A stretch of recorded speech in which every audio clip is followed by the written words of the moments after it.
Okay, so have you ever been out with friends or family Yeah. and like someone just starts doing their work thing, like they can't switch it off? You Yeah. know what I mean? Oh, yeah, absolutely. I've Okay. got a friend who's a lawyer, Right. and like every time we watch a movie, he's dissecting the legal arguments and loopholes. It's like, dude, Hmm. we're just trying to relax.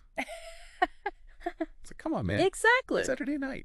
Unwind a little bit. Well, this is kind of what we're diving into today. This whole idea of like when your job, or maybe even just something you learned really intensely, follows you home. Right. It's called deformation professionnelle. Did I pronounce that even remotely close? Yeah, close enough. It's a French term, so I always feel a little self-conscious. Yeah, I feel like I'm going to butcher it, so I'm not even going to try. Yeah, it But basically means like your profession is warping how you see things. right. And we've got this really interesting presentation that we're using as our source material for this deep dive. Yeah, and the cool thing is it was actually originally given to students. So it's designed to be super relatable and not too academic or anything. I like it already. Like they get into these examples of a soldier who's on vacation, but he's still like scanning for threats. Oh, wow.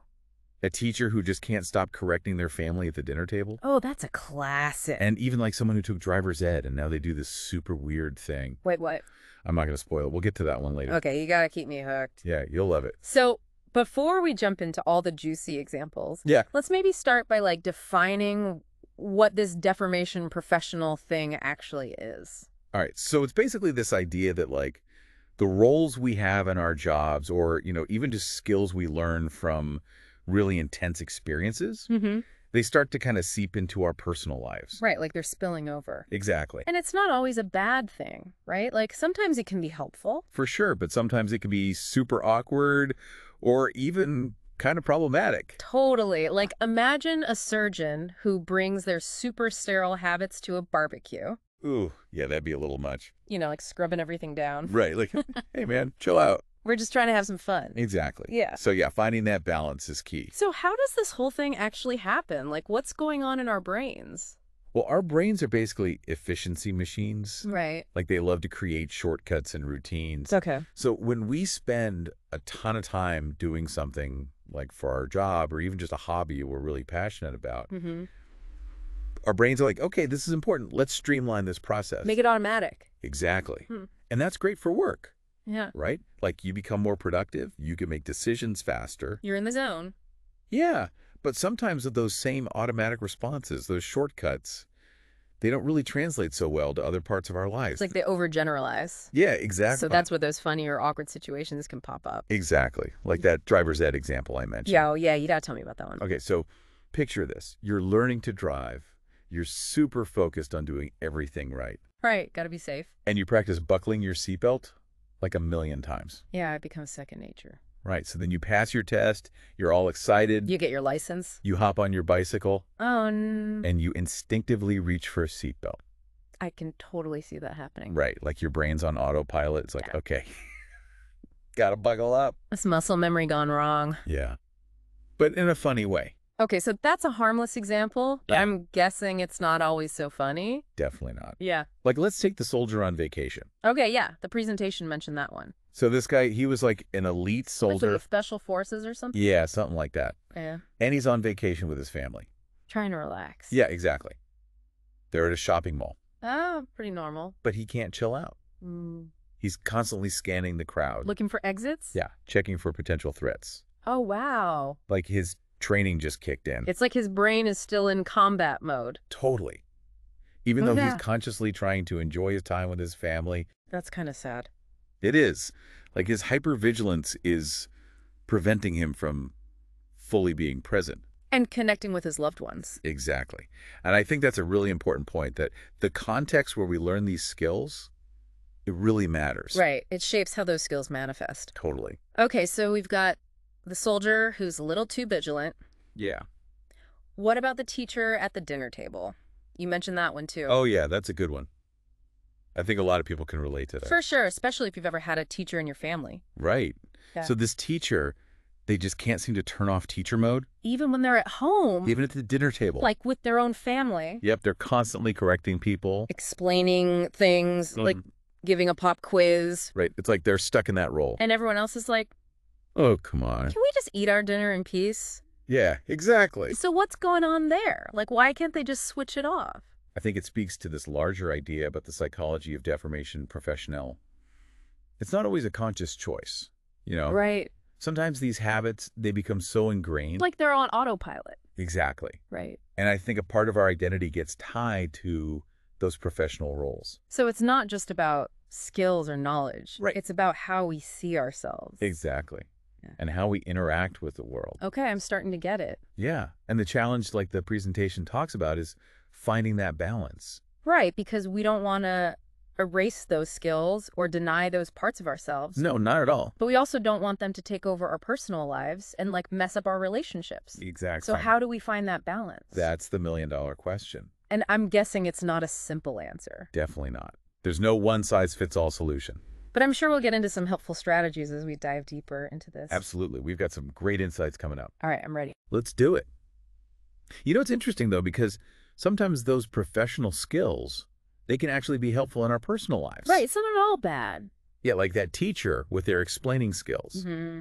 That could come in handy when you're like helping your kid with their homework. Or trying to assemble some IKEA furniture. Exactly. Or that soldier who's always alert. Yeah. That could be helpful in certain situations, like if you're walking alone at night or something. Right, being aware of your surroundings. Yeah, so it's not about getting rid of those skills completely. It's about using them strategically. Exactly, knowing when they're appropriate and when to maybe dial them back a bit. So mindfulness is key. Totally. Okay, so we've talked about how these professional deformations happen. Yeah. We've seen some funny and not so funny examples. Right. Now, the big question is, Yeah. how do we manage this?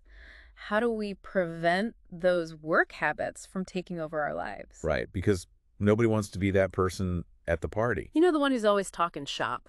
Or correcting everyone's grammar. Yeah, exactly. So what can we do? Well, the presentation actually offers some really helpful strategies. Okay, I'm all ears. One of the key things they emphasize is creating rituals or routines. Rituals? Yeah, like little things you do to signal a clear transition from work to personal time. Oh, I like that. Like a mental switch. Exactly. Yeah. It could be something as simple as changing clothes when you get home. Okay. Or taking a few deep breaths, listening to some music during your commute. Right. Create that separation. Yeah, basically anything that helps you shift gears. So it's like you're intentionally leaving work behind. Exactly. You're telling your brain, okay, it's time to relax now. I've noticed that for me, if I like immediately check my work email when I get home, Yeah, it's harder to unwind. totally. So you're still plugged in. Right. So maybe putting my phone away in a drawer could be my ritual. That's a great idea. Out of sight, out of mind. Exactly. Okay, so rituals are helpful. What else can we do? Another really valuable tool is feedback. Feedback. Yeah, like from people we trust. Yeah. Because sometimes we're not even aware of our own blind spots. Right. We need that outside perspective. Exactly. So talking to our partners, our friends, our family. They can tell us when we're being a little too worky. Yeah, like if we're using jargon that nobody understands. We're being overly critical. Or just not really being present.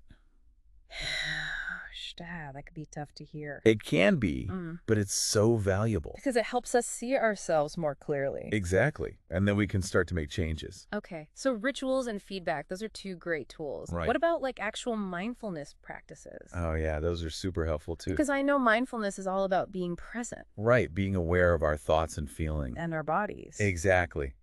And that can be really helpful for catching those professional deformations. Like how? Well, imagine you're at a family dinner. Okay. And you notice that you're feeling really tense. Okay. Your shoulders are tight, your jaw is clenched. Those physical sensations could be a sign that you're bringing work stress into your personal life. Even if you're not consciously thinking about work. Exactly. Your body is giving you a clue. Wow, I never thought about it like that. Yeah, so paying attention to those physical sensations can be really helpful. It's like an early warning system. Totally. It's like, hey, you're slipping back into work mode. Time to shift gears. Exactly. So we've got rituals, feedback, and mindfulness. Yeah. That's a pretty solid toolkit. It is. And I think the key takeaway here is that it's all about awareness. Awareness of our habits. Yeah. Of how our work is influencing us. And once we have that awareness, then we can start to make conscious choices. About how we want to show up in different parts of our lives. Exactly. This is really making me think about some of my own habits. Me too.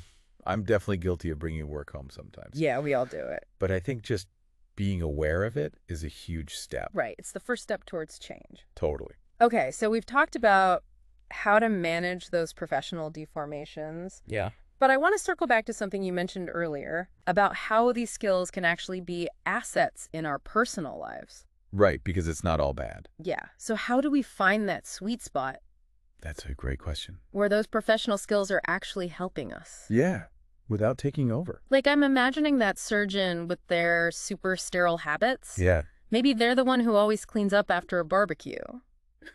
and everyone's grateful. Right. So it's not always a bad thing. Definitely not. It's about using those skills intentionally. Exactly. So how do we do that? How do we take those strengths we've honed at work Yeah. and apply them in a way that actually benefits our personal lives? That's where things get really interesting. Well, it's all about being mindful, right? Like you said, it's not about using a sledgehammer for every problem. Right. It's about choosing the right tool for the job. Exactly. So, Yeah. like, let's say someone's a software engineer. Yeah. They're amazing at, like, breaking down complex systems and finding solutions. Right. How can they apply that at home without being, like, super annoying? Well, instead of trying to optimize every family decision. Right, like with a spreadsheet or something. Yeah, exactly. Yeah. They could use those skills to help their kid with a math problem. Okay. Or like research the best vacation options for a family trip. Right. Or even just troubleshoot a broken appliance. Yeah, make themselves useful. Exactly. It's about channeling those analytical powers into something productive. Right, instead of just being controlling. Yeah, exactly. Okay, that makes sense. What about someone who's really persuasive? Like, they work in sales. Oh, yeah, they could use those skills to advocate for a cause they care about. Okay. Or help a friend through a tough situation. Mm-hmm. Or even just express their love and appreciation for their family. Oh, that's sweet. Right. It's about using those communication skills for good.